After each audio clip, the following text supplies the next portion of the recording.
Well, hello and welcome to another episode of Information Return Intelligence. I'm Jason Dynison.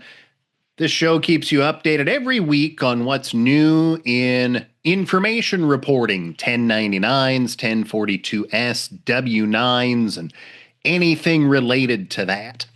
And today I wanted to revisit overtime pay. Qualifying overtime for this new deduction under the big, beautiful bill for overtime pay. We talked about that on last week's episode, and I said I couldn't think of any circumstances where you really would ever report overtime on a 1099. But I thought of one, and I wanted to record another episode to revisit this. It could happen. It would be quite rare, but it could happen.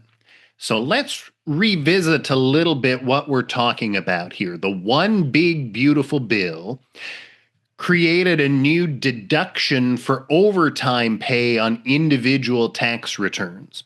So employers will have to report overtime pay that qualifies for this deduction.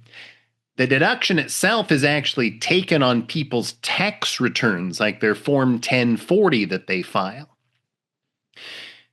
And the vast majority of the time, employers will be reporting qualifying overtime on a W-2 issued to the employee. But once in a great while, it might happen on a 1099.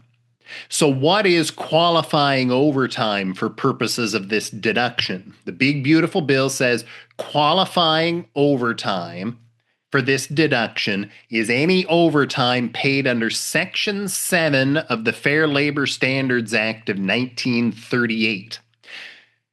Now, what is that? Well, that's the law, the federal law that says hourly employees who work more than 40 hours in a work week must get at least time and a half pay on those overtime hours. There are other types of overtime that are out there, such as overtime from collective bargaining agreements. A fairly new concept is that sometimes some salaried workers might be entitled to overtime. And in some states, if the number of hours worked in a day is more than 8, some states mandate overtime. None of that counts for the deduction. It is, in fact, overtime, but it's not eligible for the deduction because it's not Section 7 of FLSA. Now, employers have to report overtime paid under Section 7 of FLSA to employees. It's optional in 2025. The W-2 and 1099s have not been updated for 2025, but they will be for 2026. The W-2 for 2026 will have a new code in box 12 that you put to report qualifying overtime pay. And that becomes mandatory in 2026 for forms issued in 2027.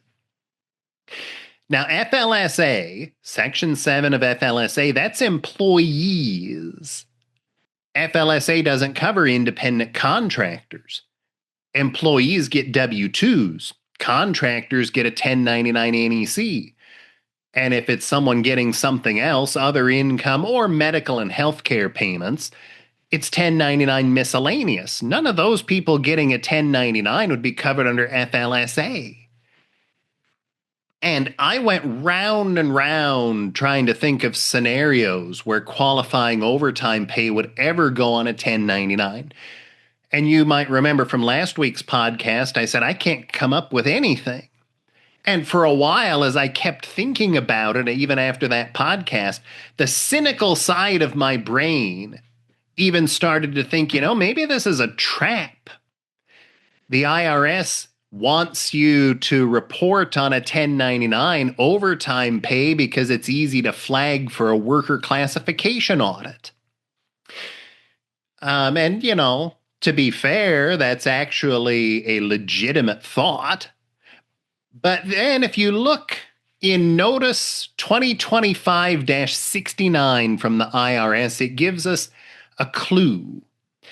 It's less cynical, but it is very mind-bending. So notice 2025-69 is really for employees, some guidance for employees about taking the deduction. But there's a quote on page 9 of that notice. And the quote is, "The code and the FLSA use different definitions of employee. Therefore, it's possible but not common for a non-employee under the code to be covered as an employee under the FLSA." And that tells us what we need to know.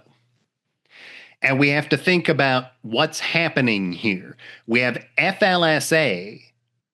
The Department of Labor, DOL, enforces FLSA. And the DOL uses what's called the economic realities test to determine if a worker is a contractor or an employee. If the DOL thinks that a worker is an employee under the economic realities test, then FLSA would likely apply. But then you have tax law, which is where this deduction for overtime pay comes from. The IRS enforces tax law, and the IRS uses what's called the three-factor test to determine if a worker is a contractor or an employee for federal tax purposes. I would say the vast majority of the time, you will reach the same conclusion about worker classification under both the DOL tests and the IRS tests. But it is possible that someone could legitimately be considered an employee by the DOL and thus get overtime under Section 7 of FLSA, but legitimately be a contractor in the eyes of the IRS. And thus, you would send a 1099 to them and report their overtime under FLSA on that 1099. This would be extremely rare. I don't know what the percentages are. I don't know if I'd say it's unicorn rare, but it's rare, but it's not a hypothetical. It can and does happen. I myself have not seen it personally, but I've read articles about it from labor law attorneys. So it does sometimes happen. I think with your average business and average workers, you will always reach the same conclusion about worker classification. If someone is an employee in the eyes of the DOL, they're going to be an employee in the eyes of the IRS also. But it's almost always, not always. And that's where 1099 reporting of qualifying overtime for this big, beautiful bill deduction comes into play. So if your organization really does have a worker who's an employee under the Department of Labor tests, but a contractor under the IRS tests, then you'd be paying overtime under Section 7 of FLSA because that's governed by the DOL, and issuing a 1099 instead of a W-2 because they're considered a contractor under the eyes of the IRS and federal tax law. This would be very, very rare, but it's not completely impossible. So thanks so much for joining us for another episode of Information Return Intelligence. I'm Jason Dynason, and we'll talk to you again next week.